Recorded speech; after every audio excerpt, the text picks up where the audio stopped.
தினமும் திருவிவிலியம். நீதித்தலைவர்கள் அதிகாரம் 19. லேவியரும் அவர் மறுமனைவியும்.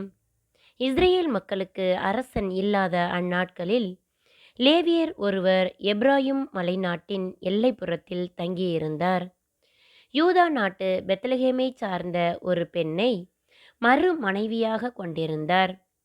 அவள் அவருக்கு எதிராக வேசித்தனம் செய்துவிட்டு அவரிடமிருந்து பிரிந்து யூதா நாட்டு பெத்லகேமில் இருந்த தன் தந்தையின் வீட்டுக்குச் சென்றாள். அங்கு 4 மாதம் தங்கியிருந்தாள்.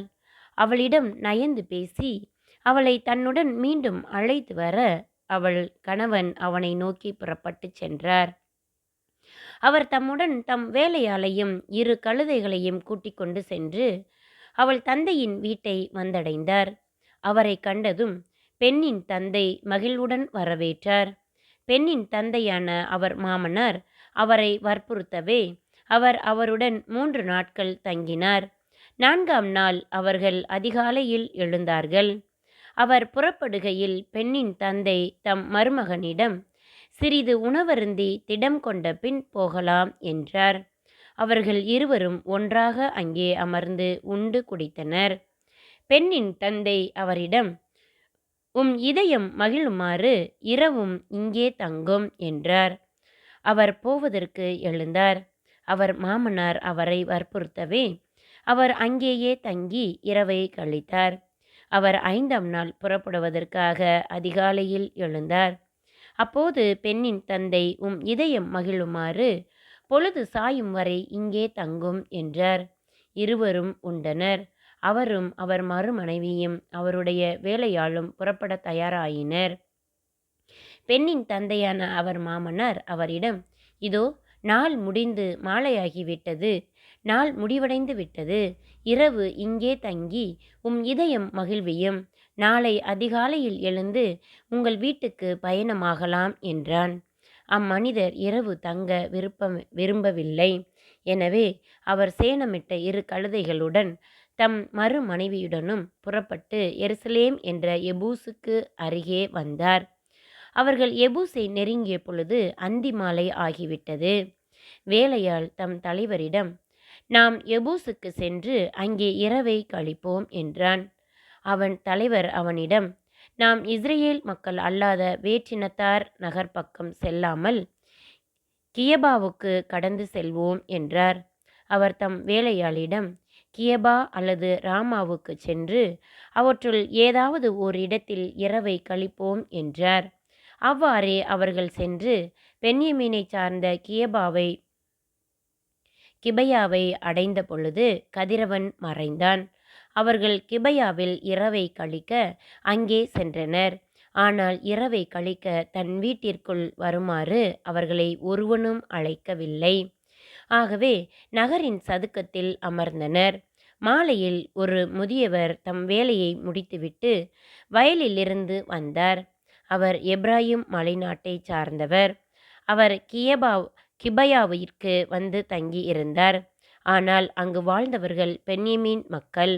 அவர் உற்று பார்த்த பொழுது வழிப்போக்கரான அந்த மனிதரை நகரின் சதுக்கத்தில் கண்டனர். அம்முதியவர் அவரிடம், எங்கே போகின்றாய், எங்கிருந்து வருகின்றாய் என்று கேட்டார். அவரிடம், நாங்கள் யூத நாட்டு பெத்லகேமிலிருந்து எப்ராயிம் மலைநாட்டு எல்லைப்புறத்திற்கு செல்கின்றோம். நான் அப்பகுதியைச் சேர்ந்தவன். யூதா நாட்டு பெத்லகேமிற்கு சென்றிருந்தேன். நான் என் வீட்டிற்கு திரும்பிச் செல்கின்றேன். இங்கே தன் வீட்டுக்குள் வருமாறு என்னை ஒருவனும் அழைக்கவில்லை. எங்கள் கழுதைகளுக்கு வேண்டிய வைக்கோலும் தீவனமும் ஊழியர்களாகிய எனக்கும் என் மனைவிக்கும் வேலையாளுக்கும் வேண்டிய அப்பமும் திராட்சை ரசமும் எங்களிடம் உள்ளன. எங்களுக்கு வேறு எதுவும் தேவையில்லை என்றார். அப்பொழுது முதியவர், உனக்கு நலம் உண்டாகுக. உன் தேவைகள் அனைத்தையும் நான் கவனித்துக் கொள்கிறேன். இரவில் சதுக்கத்தில் மட்டும் தங்காதே என்றார். அவர் அவரை தம் வீட்டுக்கு அழைத்து வந்தார். கழுதைகளுக்கு தீவனம் அளித்தார். அவர்கள் தங்கள் பாதங்களை கழுவினர், உண்டு குடித்தனர். அவர்கள் மனம் மகிழ்ந்திருந்த பொழுது இதோ அந்நகரின் மனிதர் அவ்வீட்டை சூழ்ந்து கொண்டு கதவை தட்டினர். அவ்வீட்டின் உரிமையாளரான முதியவரிடம், உன் வீட்டிற்கு வந்திருக்கும் மனிதனை வெளியே கொண்டு வா, நாங்கள் அவனுடன் உறவு கொள்ள வேண்டும் என்றனர். வீட்டின் உரிமையாளர் வெளியே வந்து அவர்களிடம், வேண்டாம் என் சகோதரர்களே, என் வீட்டிற்கு வந்திருக்கும் இம்மனிதருக்கு தீங்கு எதுவும் செய்ய வேண்டாம். இக்கொடிய செயலை செய்யாதீர்கள். இதோ கன்னி பெண்ணான என் மகளையும் அவர் மறுமனைவியையும் வெளியே அழைத்து வருகிறேன். அவர்களோடு உறவு கொண்டு உங்கள் விருப்பப்படியே நடந்து கொள்ளுங்கள். ஆனால் இம்மனிதனுக்கு இக்கொடிய செயலை செய்யாதீர்கள் என்றார். அவர்களோ அவர் சொன்னதை ஏற்றுக்கொள்ளவில்லை. அப்பொழுது அந்த லேவியர் தம் மறுமனைவியை அவர்களுக்காக வெளியே தள்ளிவிட்டார். அவர்கள் அவளோடு உறவு கொண்டு இரவு முழுவதும் வைகறை வரை அவளை இழிவுபடுத்தினர். அவர்கள் வைகறையானதும் அவளை போகவிட்டனர். வைகறையில் அப்பெண் வந்து தன் கணவன் இருந்த வீட்டின் கதவருகில் காலை வரை விழுந்து கிடந்தாள். காலையில் அவள் கணவர் எழுந்து பயணத்தை தொடர வீட்டின் கதவை திறந்து கொண்டு வெளியே வந்தார். அவர் மறுமனைவியான அப்பெண் வீட்டின் கதவருகில் விழுந்து கிடந்தாள். அவள் கைகள் கதவு நிலையின் மீது இருந்தன. அவளிடம், எழுந்திரு, புறப்படுவோம் என்றார்.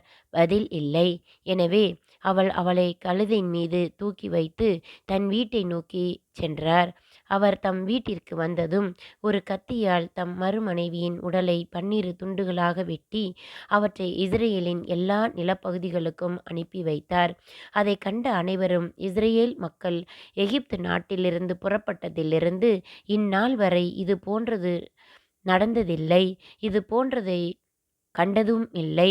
இதை பற்றி நீங்கள் சிந்தியுங்கள், கலந்து பேசுங்கள், உங்கள் முடிவை தெரிவியுங்கள் என்று சொல்லிக் கொண்டனர். ஆமேன். இன்றைய இறைவார்த்தை. நாளைய வாழ்வின் வழி. வாசிப்போம், வாழ்வாக்குவோம்.